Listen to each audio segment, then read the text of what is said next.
You know what's something that's really painful to come to terms with as a survivor of emotional neglect is that all the people whose love you've been waiting for, whose attention and care you've been waiting for, yearning for, in order to feel whole, in order to feel confident and complete and happy, when you realize that they either never had the desire or the capacity to give it, and you realize that all the time you spent wishing and waiting and wanting could have been dedicated to building relationships with people who actually do have the desire, who do have the capacity, or even, or more importantly, rather, building the relationship that you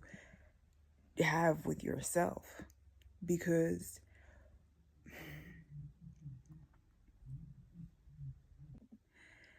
as a result of their rejection, you concluded that there was something wrong with you, that if they didn't love you, that you wouldn't be okay in the world. And so you didn't even think to consider that you could love yourself. You didn't even think to consider that you can cultivate friendships that take the place of those neglectful relationships, of those painful relationships.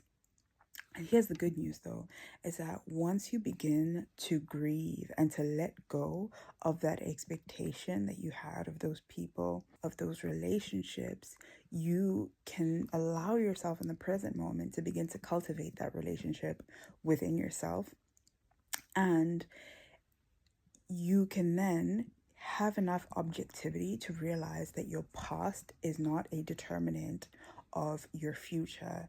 Your past lack of love, lack of self-worth, lack of support, lack of connection in the past doesn't determine how much you get to experience in the future. The more you grieve, the more you make peace with the past, the more you release the expectations that you had of people in your past, the more you get to free up your emotional capacity, free up your self-perception, free up your heart space to receive genuine, deep, intentional, reciprocal intimacy and connection with people who genuinely do want to love and see you. But you have to let the past go. You have to. And I think that's incredibly difficult to come to terms with, because so much of your identity, so much of your effort, so much of who you are, the people pleasing, the self-denial, the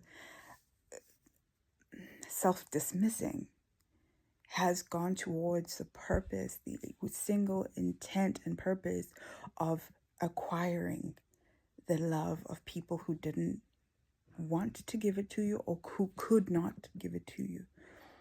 And it's very difficult to make peace with, but once you try, once you do, you realize that there's so much more love available to you. It's just not going to come from where you hoped it would. And that's okay. And that's okay. It's just something that you have to make peace with. I love you. I'm rooting for you.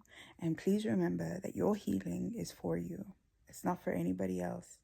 It is for you, so that you can be whole and be healthy, so that you can go forward to be loving in healthy dynamics, reciprocal, healthy relationships. I hope that makes sense. But just remember that I'm rooting for you. I love you. And it's okay that your healing will take time, but you're absolutely worth it. Keep showing up for you. And I will see you in the next video. Mwah.